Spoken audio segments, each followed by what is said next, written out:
Presented by McDonald's of Glasgow, it's time for the Brown Sports Bag. From the heart of the Barrens, a weekly local sports machine. Alongside John Butler, here's your host, James Brown. Well, John, we got through week one of the high school basketball season. And to be honest with you, it was kind of fascinating. I got to see quite a bit of basketball in week one when you throw in Saturday night as well as part of the deal. And I was curious. I mean, I know you made it to the Barron County games last week. I made it to a couple of Barron County games, Caverna, Glasgow girls on Saturday. Tomorrow night I'm going to go see the Glasgow boys. They're playing Bowling Green. That'll be interesting. We'll get to them in a little bit. Let's start with the girls, though. What do you think you learned in week one of the high school basketball season? And for a coach, I mean, what are you looking to learn, I guess? Well, I think there is not a huge gap among probably arguably the top four teams. Yeah. Barron, Bowling Green, Glasgow, South Warren. Mm-hmm. That it's pretty close. I think you have to put Bowling Green as the number one team. Yeah. But it's close. I mean, it's very close. I mean, they've got, they lost the key player, the gray kid. It looks like it's going to be out. That's a big loss to an injury. Yeah, that was Saturday night against Barron County. Yes, that's correct. But just look at the scores. I mean, Barron defeated South Warren by what it ended up being 6, I think. 6, and South Warren led a lot of that game and went back and forth. And Barron had a good run to end the game. Yep. South Warren beats Glasgow by, one or two? Yeah, I think maybe the final was 4 or 3 or something that game was close the entire way. Yep. Bowling Green beats Barron, and that game it took like a 15-4 last quarter.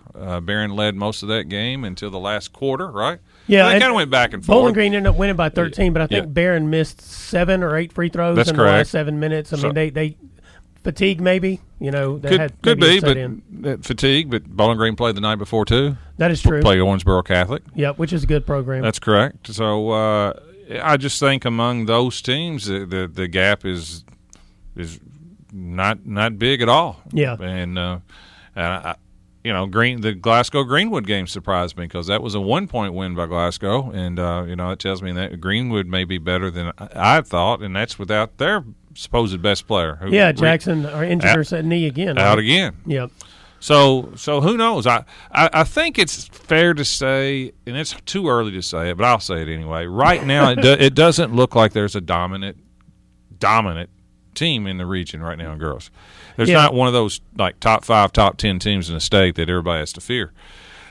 Yeah, we're kind of on that again this year, I think, because Barron ended up winning 30-something games last year. Yeah, but they lost 4 starters, and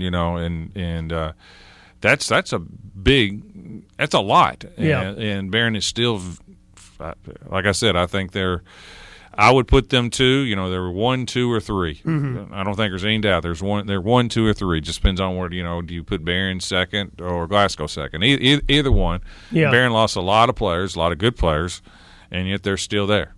I would say let's start with the Lady Scotties here. Maybe discouraging, encouraging things that you see.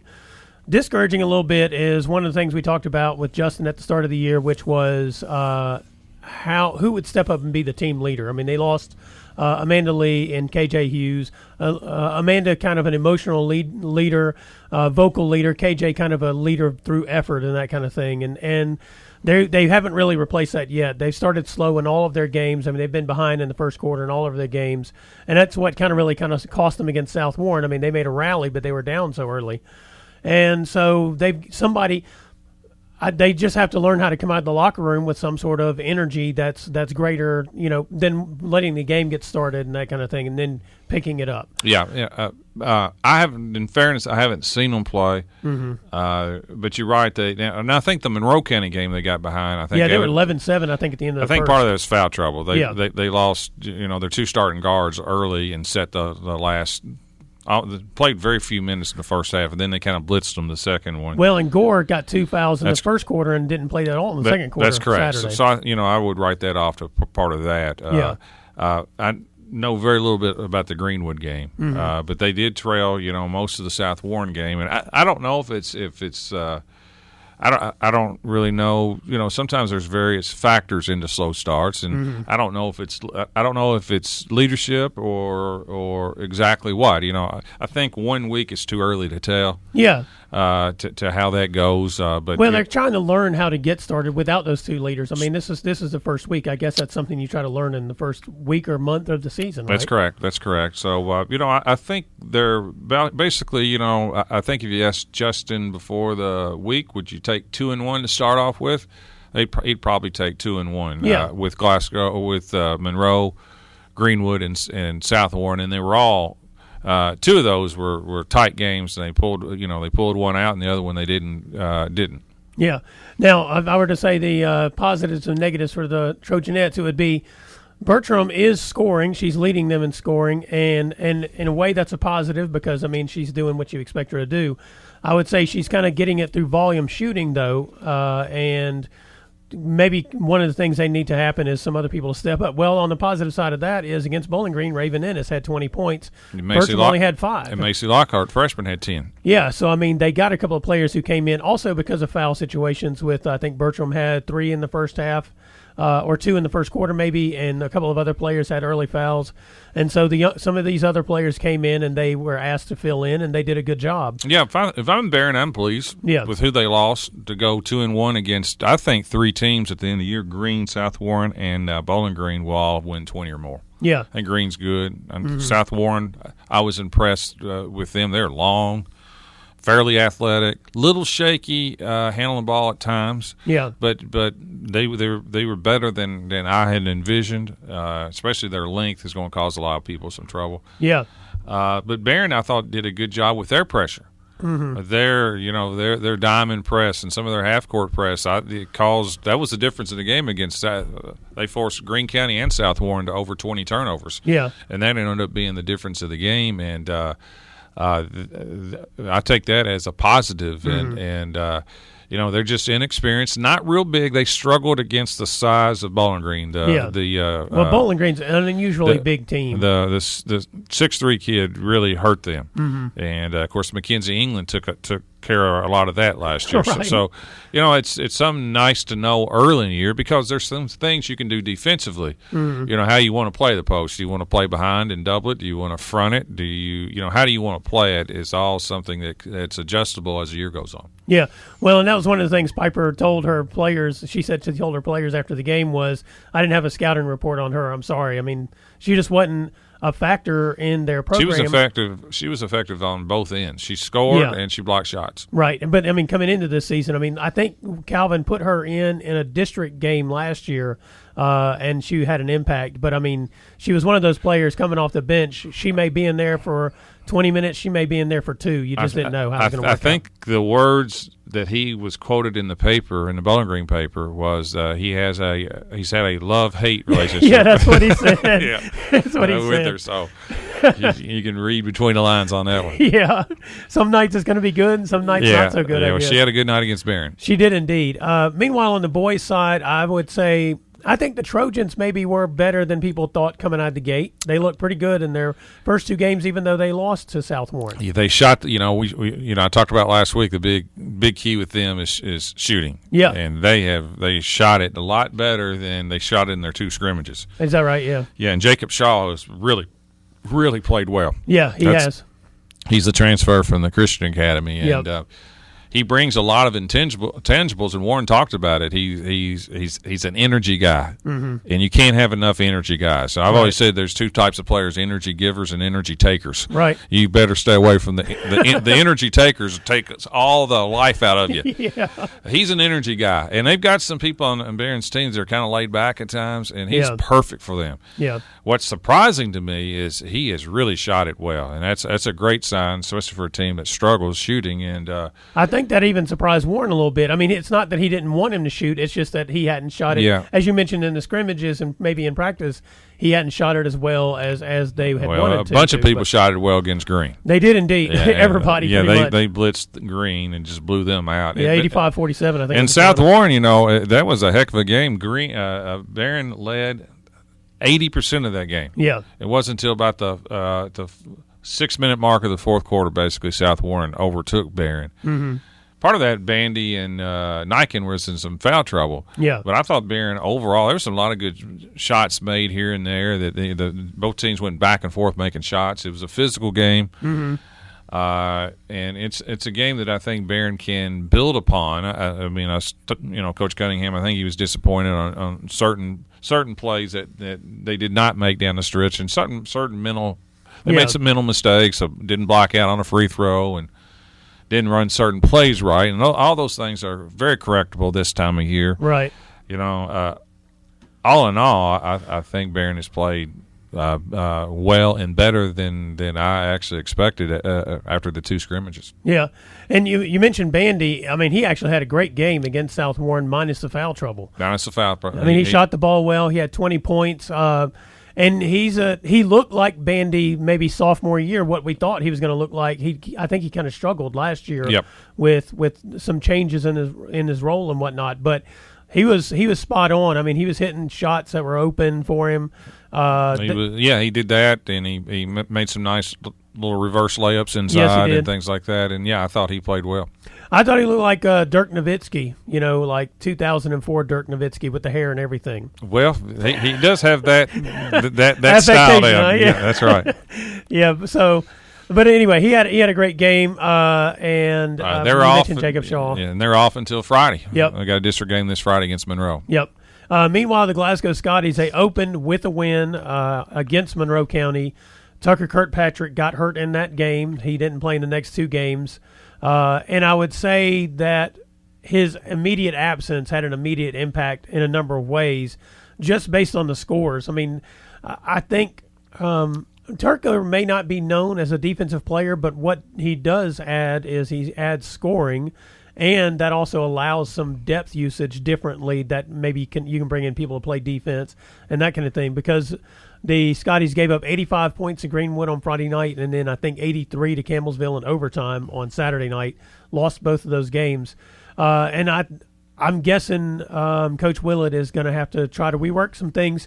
It kind of reminds me of what his second season, I think it was, when he had so many injuries. And basically, I mean, he was just trying to find people who could fill roles. And I didn't really think about the Scotties' depth until after Kirkpatrick got hurt. And I was like, really – that starting five is good, but, man, he's going to be calling on some young guys to try to do some things for him, and that's going to be a struggle for a while. That's a tough loss for him. Yeah. I don't know if it's season ending or not, the knee injury, and I don't think they know. Right. But it's temporarily a big loss because he is by far their best shooter. Yeah. In a team that needs shooting. Yeah.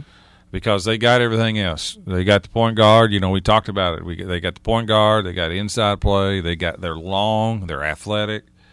The one area that was questionable was outside shooting outside of him. Yeah. And it's not that he can make threes. He's got deep range. Mm-hmm. He really, really makes the defense extend out there on him, which opens up driving lanes for Sorrell, mm-hmm. that especially if you put Kirkpatrick on the same side with Franklin, it's hard to double Franklin off Kirkpatrick. That's a big loss, and we I said at the about the preview of Glasgow, they got all the ingredients. I don't know about their depth, mm-hmm. but they had a shot to make a regional title run. But there's also two legitimate top 20 teams in this region too. Yeah, there are. Warren Central's top 5 probably. Yeah. And they could be as good as they can be and may not knock those two out. Yeah. This is a big loss, and like I said, it remains to be seen whether that's for the whole year or is it something that he can come back from. Mm-hmm. It will remain to be seen. But losing to Greenwood was not a bad loss. Greenwood is really good, and they've got a transfer in that's really good too. Yeah. I mean, they just lost to Owensboro Catholic, Tim Riley's team, who's probably the favorite in the third. They opened up losing to them, I think, only 3 or 4 points. Mm-hmm. So that's not a bad loss. Sorrell had 30 too, by the way. He had a double-double, 30 points and 11 rebounds, and probably had 8 assists. I don't even know. He was up there in assists too. Yeah. Campbellsville lost. I don't know how good Campbellsville is. I don't know. They're supposed to be good, but in that region, they may be good and be like the 5th best team in the 5th region. That's Anthony Epps' first year of coaching guys. He took over for Tim Davis. Well, and I think they had a couple of kids that kind of moved in there too and are playing with him. Maybe one that was from Marion Well, County. it's not the first time that people have moved into Campbellsville or Taylor County. That's true. It's generally Taylor County gets them. Yeah, they usually do. Yeah, so I haven't really heard much about how that game was played or whatever. It was it was on the road on Saturday, and it wasn't even broadcast, so I don't know a lot about it. But they're 1-2, and I think what's frustrating for. I'm saying I would be frustrated if I was Coach Willett because he purposely made his schedule tougher. Yeah. Especially early on. Yep. Because he thought he had a legitimate shot at winning region, and he wanted to toughen his schedule up. Mm-hmm. And he's got a lot of tough games, like Bowling Green coming up. And he's got some other ones on the road that he added in there. Yeah. And I think it's a little frustrating that for him he doesn't have that cast that he thought he's going to have. Right. Well, and you mentioned the toughness of the schedule. It could work out still that they get to play this tough schedule no matter what happens with Kirkpatrick, and they've grown from it. And these younger players coming off the bench are going to be well tested by the time they get to the end of the season. They're going to learn from it. Yeah. You just when you compete at that level and then you make road trips to play in some of these showcases, you just wish you have your whole complement. Yeah, you wish you could showcase what you're supposed to have. That's exactly right. That's what I meant by that. But yeah, it's going to help them, but it's still it's disappointing when you intentionally make your schedule tougher, but then you don't have your personnel that you thought you had. Yep. And it's not college where you just bring another Division I player off the bench. That's to help right. you. Yeah, another blue chipper over there. Yeah. Well, this is Brown Sports Bag brought to you by McDonald's of Glasgow. We'll be right back to talk about the college football playoffs and bowls. Presented by McDonald's of Glasgow, it's back to the studio with James and John, the Brown Sports Bag. Well, John, they did a couple of things yesterday. They revealed the 4 teams that will be competing in the college football playoffs. And I think for the first time ever, or how many ever years they've done this, I don't even know. I've quit paying attention a lot of times. I don't think they had any choices other than these 4 teams. No, the only choice they had was the order. Yeah, that was it. And really, I think LSU kind of made it to where they didn't have much choice in that after the SEC championship game. No, I agree with that. I mean, 2 or 3 could be switched too. Yeah, but they still get to play each other. So it doesn't matter. Yeah. So, I mean, you wound up with LSU as the 1, Ohio State as the 2, Clemson's the 3, and Oklahoma's the 4. 3 of the 4 quarterbacks are transfers. Yeah, that's interesting, Thanks to the new transfer rule. Yeah. Well, I mean, it's working out, isn't it?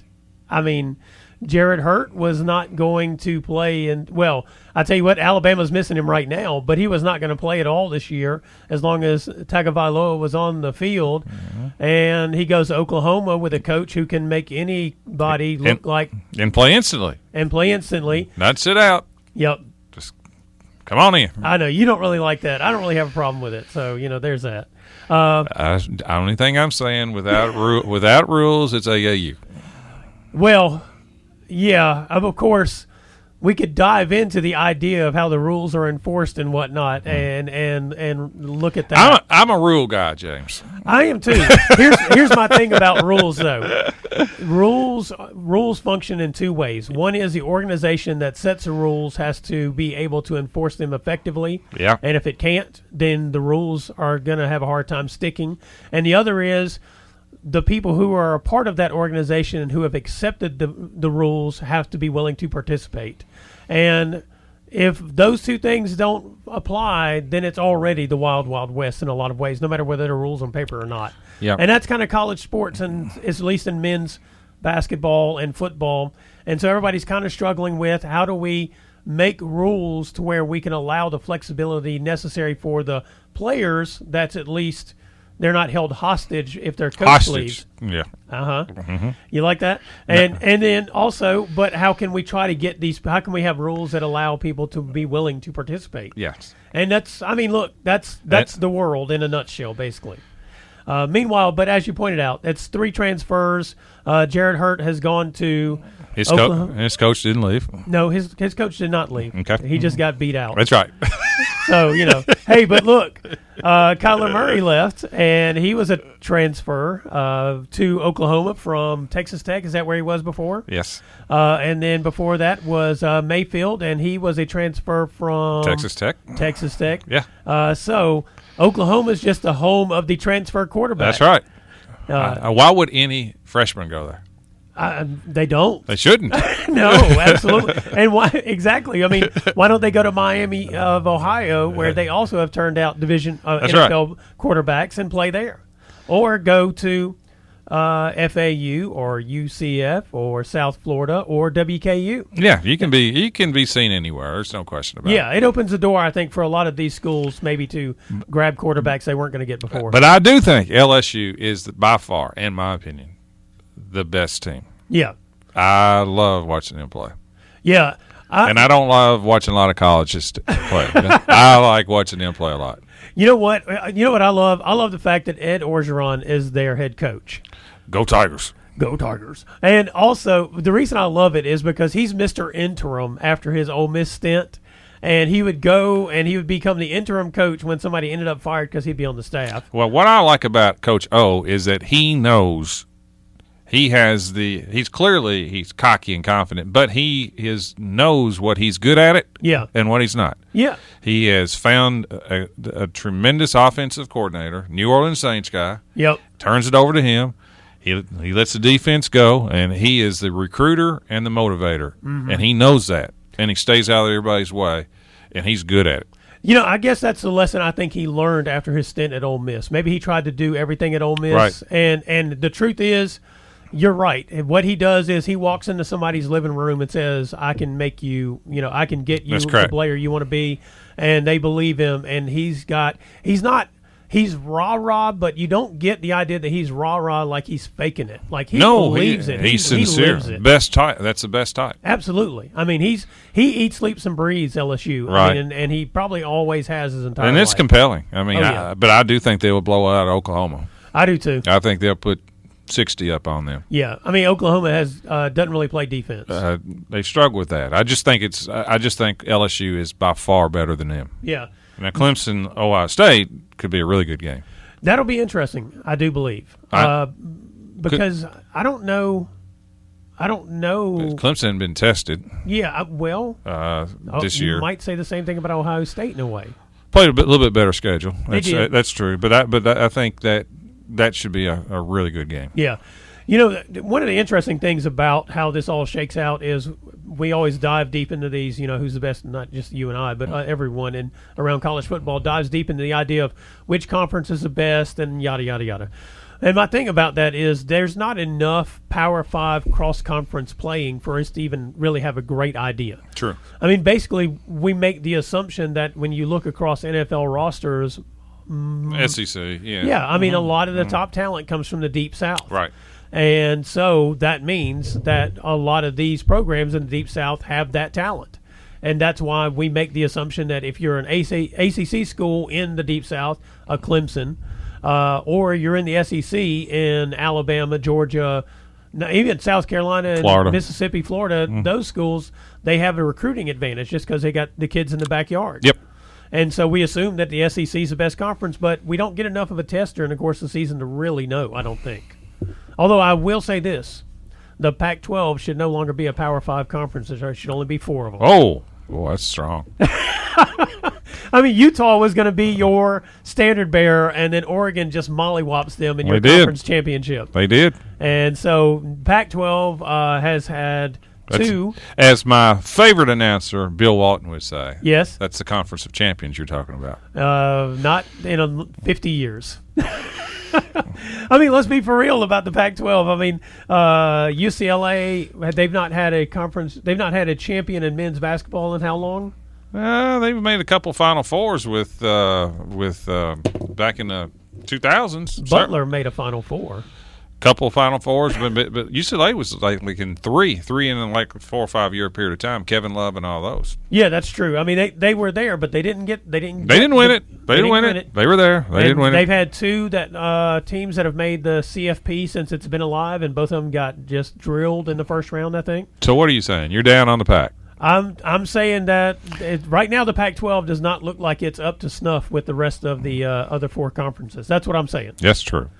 So we'll see. But real quick, we need to talk about these bowl games because I just The got bowl off on a games. tangent. Yes. Yeah, my favorite. Yes, I know. We'll make it quick for you.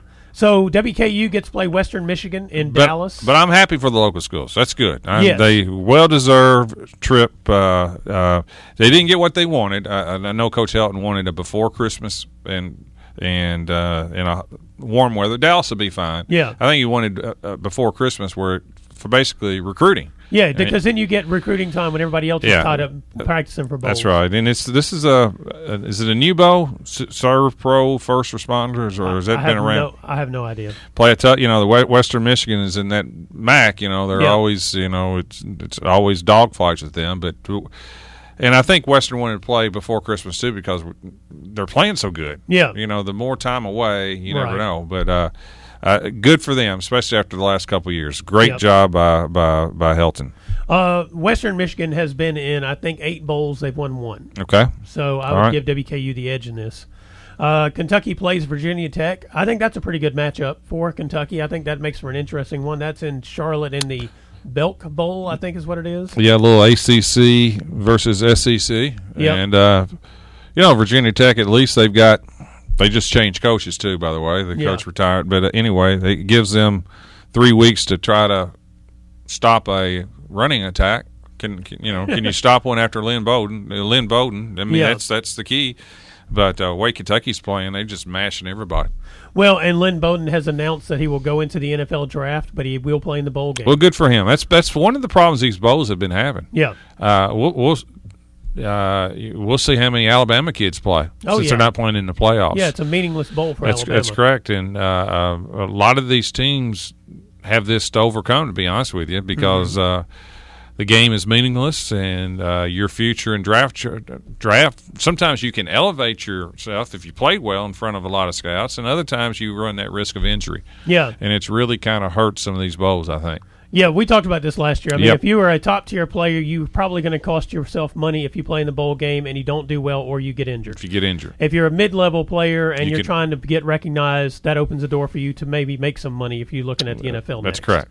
Meanwhile, Louisville plays Mississippi State down in Nashville in the Music City Bowl. I think that's another interesting game. I didn't know Mississippi State was bowl eligible. Louisville plays Mississippi State in everything for the last 3 years. Women's basketball, that's all they play. Indeed, don't Baseball, they played. Yeah. I'm kind of sick of playing Mississippi State. I thought Louisville and Tennessee would be a great game. Yes, that would have been a good one, and especially in Nashville. I think that was perfect. So, okay, but still another. I think the one thing you can take from our state's college football, 3 great coaches. Yes. 3 great coaching jobs. I'm going to hold off on great coaches. I think that's overrated. But I can tell you one thing: the coaching job that's done by Louisville, Kentucky, and Western, tremendous job. Mm-hmm. Satterfield, what Louisville came from last year, this year, amazing. Yep. UK losing your starting quarterback and then going to receiver and then basically win 5 out of 6. Yeah. Tremendous job. And then, Helton was tremendous as well. The director for the Music City Bowl said that they would not allow cowbells into the stadium. We will see how that pans out. That's Mississippi State's calling. That's right. Yeah. You try to keep them cowbells out, we'll see how that shakes out. Yeah, and they just barely qualified for a bowl. I mean, look, I saw some of their games this year. I do not. I mean, there had to be better teams. They're 6-6, right? Yeah, but I mean, it's the SEC. They'll take, as long as you have a pulse in the SEC, they'll take you to a bowl. And they kept their coach. They did indeed keep their coach. Okay. And one of the things about them, not to get too far off track, they had a quarterback. They had some injury issues and that kind of thing that really, especially the quarterback, because they were high hopes on him. And, oh, by the way, now Lane Kiffin is going to be the head coach at Ole Miss. That's correct. That will be oil and water in Oxford. I can tell you that right off the top. Wherever he goes, it's interesting. Yeah, he said he's learned the lesson since he was at Tennessee. We'll see. Okay, we'll see. Yep. All right, this is Brown Sports Bag brought to you by McDonald's of Glasgow. We'll be right back. Presented by McDonald's of Glasgow, it's back to the studio with James and John, the Brown Sports Bag. Well, John, The WKU men had a momentous win at home in overtime on Saturday night against Arkansas, which was undefeated. The Hogs. And but out of the good news was the bad news today that Charles Bassey, who was hurt in the fourth quarter, I think it was in the late in the second half. There's no quarters. Is going to have a season-ending knee surgery. I would basically say that means his WKU career is over with, because he decided not to stay in the NBA draft last year and came back to play this year. And I don't know whether or not he would have, I don't know where he would have been drafted last year. So who knows what the money situation would have been for him. It's sad. It's sad, though. It's sad. These are the risks that you take. Now, if he went pro, last year, you don't know what would have happened there either. Yeah. We don't know if he'd be on an NBA roster or be overseas or whatever. Right. So it's a risk that every player takes. So, but it is, it's tough, especially with somebody that clearly has pro potential. Mm.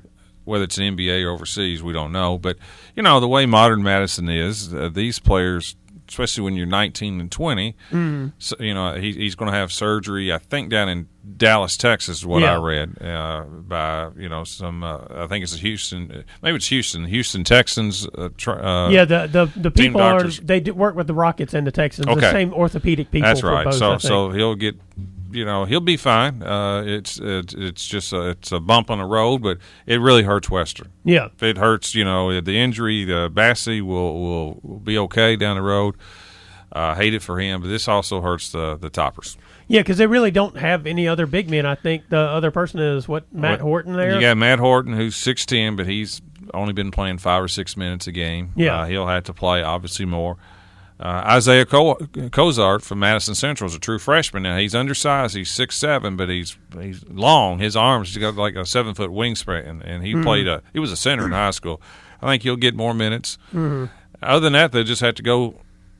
It just depends on what Coach Stansbury wants to do. I mean, you can put Josh Anderson in the lineup, who played really well against Arkansas. He had 15 points. And you can just play fast. You can go that direction if you want to. So, but it's clearly it's going to be a major adjustment. Big win against Arkansas. Yeah. A really good Arkansas. How'd that contract go? $1.5 million to give Arkansas 3 losses. 3 losses. Western defeated Arkansas at Arkansas last year in basketball. Yep. Defeated them at Arkansas in football this year. Blew them out, and then the coach was fired. Yeah. And then beat them at home. So I doubt if Arkansas is going to renew that rivalry. Yeah, there's no, we're done with this. Yeah. And this also kind of highlights talking about the lack of size and probably having to go small. This also highlights the fact that Kenny Cooper's still not been ruled eligible by the NCAA, which is just terrible at this point. Well, yeah, make a decision. Yeah, tell them one or the other. That's right. Because he's a really important cog to their play. I think he's their starting point guard. Yeah. But, that's just another one. And, of course, Western, it's just the way it is right now in college. I was kind of teasing about the transfer of quarterbacks. It's rapid in basketball too. Yeah. Western lost several kids who, if they stuck around, they'd be playing right now. Yeah, they would be. Several big guys transferred out because they didn't want to play behind Bassey. Well, Well, and that's just, that's the way it is right now. I don't know how many of them went and played anywhere else either. Well, we don't know. So you don't know the follow up. That's correct. Well, one went to Nebraska, but I think he's sitting out this year. Mm-hmm. Meanwhile, the WKU women also had a big win at home last week, which you got to see when they beat Oklahoma. Yep, another Power 5 conference win against a program that's really historically good. Yeah, they had the best 3-point shooter in the country. Yeah, and one of the things that Coach Collins, the head coach at Western, is good is he's like Belichick of New England. And what I've seen in the last 2 years is that he takes away your strength. Mm-hmm. And if you're going to beat Western in the last couple of years in women, he's going to force you to beat them with not your best player. Mm-hmm. He's really good at that. And they blew out Oklahoma in the second half. It was close, I think a 1-point game at halftime, and then the Lady Toppers they've become a really good second half team, and then blew them out, and then went to Ball State where they've lost the last couple of years and won in overtime. D. Givens put up 41. Yeah, Yeah, I was happy for Dee Givens. I mean, I liked her coming out of high school and thought she would be a great college basketball player. She has. And yeah, I mean, she's been a great defensive player. Now, this year, she's also being a great offensive player. Well, last year, she was a really good offensive player. Yeah, that's true, She too. shot 85% from the line. She shot 40% from three and over 45% for two. Nobody in Western's history has done that. Right. She averaged like 19 a game last year. She's a tremendous offensive player. Can score from three, drives. She's got it, and she's 6'1", too. She's got a shot to play overseas or play somewhere because she's got the physical talent. And all this is without Alexis Brewer. She finally got she got like 8 minutes against Ball State, and she's a really good player right up the road in Buffalo, Kentucky. Buffalo, good old Buffalo. And WKU, they hosted the first two rounds of NCAA volleyball tournament last Thursday and Friday. Western had a great Wednesday, Thursday, Friday, Saturday. Yes, they did. The women with Oklahoma on Wednesday, Saturday, the men with Arkansas, and then the attendance records that they set in volleyball. They had 4,800 for Thursday, and then the single match between Louisville and Western on Friday, 5,100. Yeah, that's amazing. And the 16 teams that hosted this past week, the NCAA tournament, Western was third in total attendance. Just tremendous. It's a shame they ended up losing that match. They are now 0-17 against Louisville. I saw that they had not beaten Louisville in women's in volleyball and before. it's best of 5 and it went to 5. Yeah, I mean, that the funny thing is that fifth set is like to 15 instead of 25. I think. Yeah, it's a shootout. And so it's like the final of that was 15-5. But it was a great season. WKU lost all of 2 matches the whole year. I think they had won 30 in a row. Bookends. Yes. First of the year to Louisville, last game of the year. Yeah. So I mean, what a great season, and I mean, what a great turnout too. Yes. Bowling Green, got to give them credit. Turned out for that, and it's. In fact, I kind of talked to the play-by-play guy who does the basketball and volleyball, and just about reading between the lines with volleyball Coach Hudson's comments. I think in one way they never loosened up. I mean, that's tremendous crowds in volleyball. Yeah, and the sport was tremendous. But sometimes when you're not used to that, it's almost overwhelming at times. Right. But you mentioned that the Saturday as well. In the post-game interview, Tavion Hollingsworth it was Jared Savage, who went to Warren Central, Tavion Hollingsworth, who's from Louisville, Lexington, and Josh Anderson, who's from down south in Louisiana. But they were at the podium at the post-game interview, and somebody asked the question about how much the impact the crowd had on them winning that game against Arkansas. And Tavion Hollingsworth was like, "Oh, it's so important because especially once Bassie went out, everybody got really just energized and everything, and the crowd was really into it. Right. And the other two guys are sitting up there on the podium, nodding their heads, and I mean, just like, yeah, that's right. But they're used to it. They're used to it. big crowd. They've been in those things a little bit, and I'm not for sure how many of that type of crowd the volleyball team has been through. Oh yeah, it probably is a little bit shocking to look up and see that many people in the stadium. You're proud, and you're proud, and it may give some people that extra boost, and other people it may not. It may just go, oh my gosh, look what we're going through. But in basketball, which is such a physical game, and it's an emotional, physical game, I think that crowd sometimes can really help you. I mean, consequently, that's that, and in basketball too, in college basketball, you're not taking your crowd with you. No. So when you're on the road, you're 99% of the people are against you. Yeah. High school, you take your people with you. Right. You never face a real hostile crowd that's all against you in high school. And there was a little bit of rumbling on Saturday over in Bowling Green about Stansbury and the fact that this men's team wins games that you think they shouldn't. They lose games you think they shouldn't. And, some people are kind of beat up on Stansbury. I don't think it's coach's fault per se. I think part of the reason why that's happened the last couple of years is the uncertainty at the point guard. Yeah. They just are not they've made too many turnovers. The ball doesn't flow as well, and a real quality point guard is really what you need late in games, Yeah. or late game situations. And I think that has been ultimately their biggest problem, more than anything else. It's the point guard play. Well, and because Stansburg didn't have any trouble with Mississippi State winning games.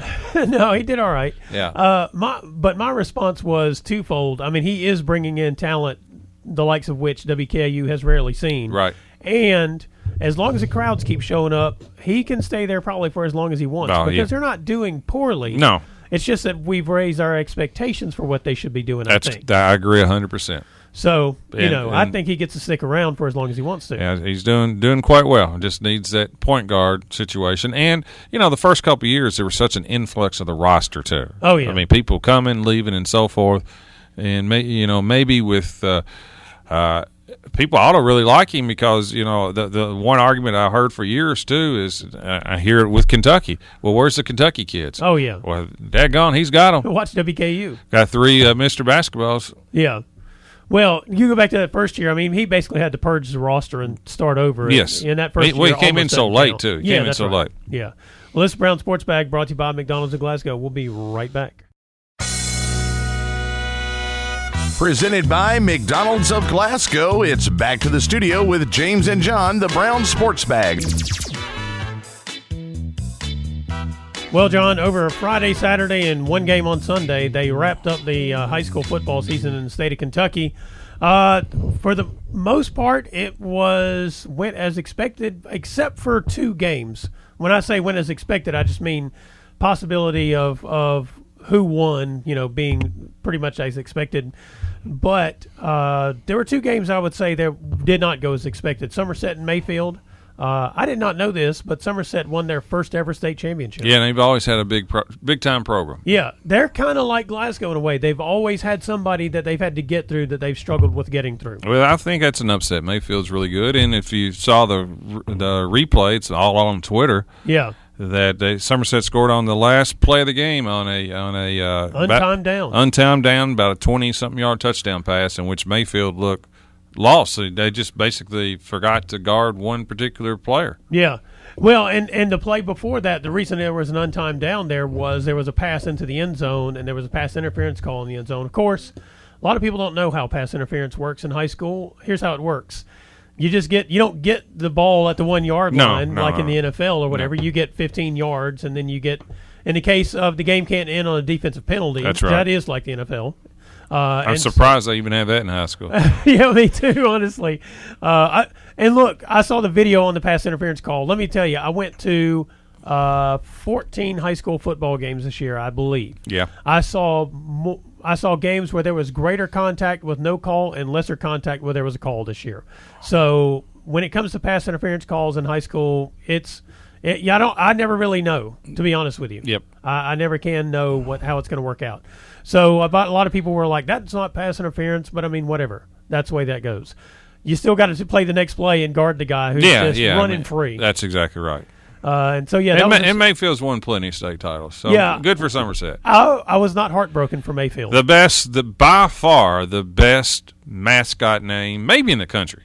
Yeah, definitely in the state. Yeah, the Briar Jumpers. That's right. How in the world do you come up with that one? That's an Eastern Kentucky only kind of thing. If you ask me, is a Briar Jumper a rabbit? They've got a rabbit for a mascot, but I guess it could be anything, couldn't it? Yeah, rabbits jump briars. I suppose.